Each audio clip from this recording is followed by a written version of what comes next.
What do you make of this general plan, at least the plan that has already indicated in certain media reports? Well, I think that the plan has a very positive impact and been evaluated very positively as well. In particular, we believe that this is a very practical step towards a solution of low carbon, reducing carbon emissions and also reducing the pollution in this region. When you say a positive step, exactly what you meant?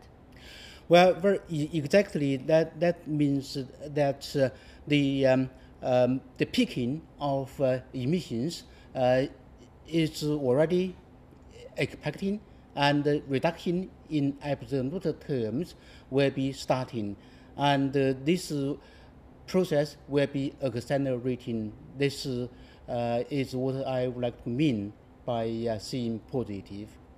However, we are talking about integration in a way. Beijing, Tianjin, both are municipalities, and also the province of Hebei, and yet these places are very different in terms of their stages of economic development and also educational level, population literacy, and stuff like that. So how will the so-called differences, be the factor influencing the real integration among these three regions, and therefore play the role that, as you have just hoped to see, which is to produce a more positive result in terms of reduced pollution in the region?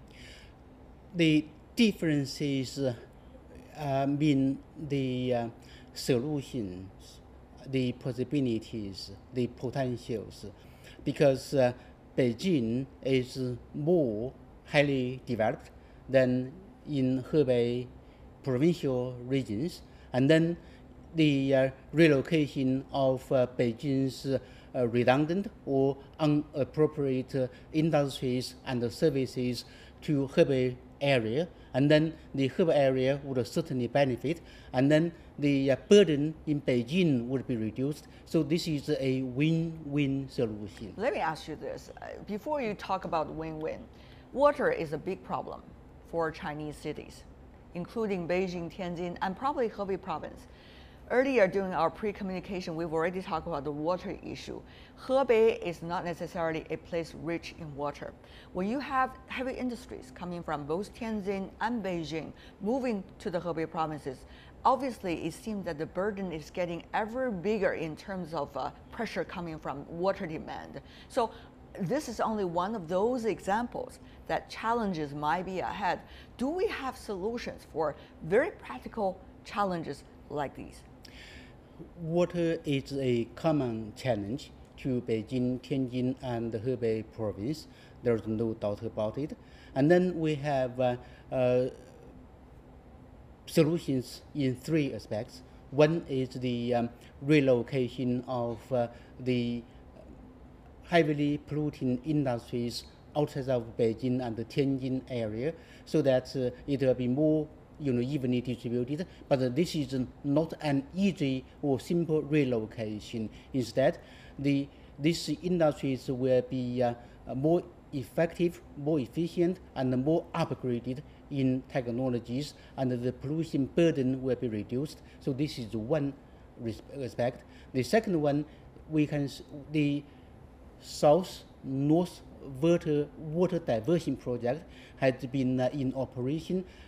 Hebei, Beijing, and Tianjin, they have water from the Yangtze River system, and then they would have more water. This would be able to alleviate a little bit the water shortage problem. And the third one, I think that the problem will have to be resolved in a wider area. That means further integration. That's right, integration with other parts of China instead of only a smaller integration in Beijing, Tianjin, and Hebei provincial area. There remains one issue, Mr. Pan. There's one issue, the issue of heavy polluting industries. Of course, these industries, as you said, they could be upgraded, and there will be less burden in terms of pollution, but the pollution still exists, and it still exists to a certain level. On the other hand, it is impossible to wipe out all of these industries all at the same time overnight. So we are talking about quite a gradual process. Even though it is a process, we are already seeing very clearly here in Beijing, elsewhere in China, the urgency of tackling pollution problems. So how can we understand the two sides? One is has to be a gradual process because only that can be done, right? On the other hand, there is such an urgency in terms of handling the issues heads on right now, anytime. Well, this issue will have to be resolved in all aspects. One, of course, is the change of energy mix, that is reducing the consumption of coal. I think that this has been accelerating, has been at a very fast rate. And secondly, the more even redistribution of the resources like the industries, the services, and also many other services. So this is the second one. The third one will be the upgrading of technologies, and all together, I think that we would speed up the process to get the issues resolved.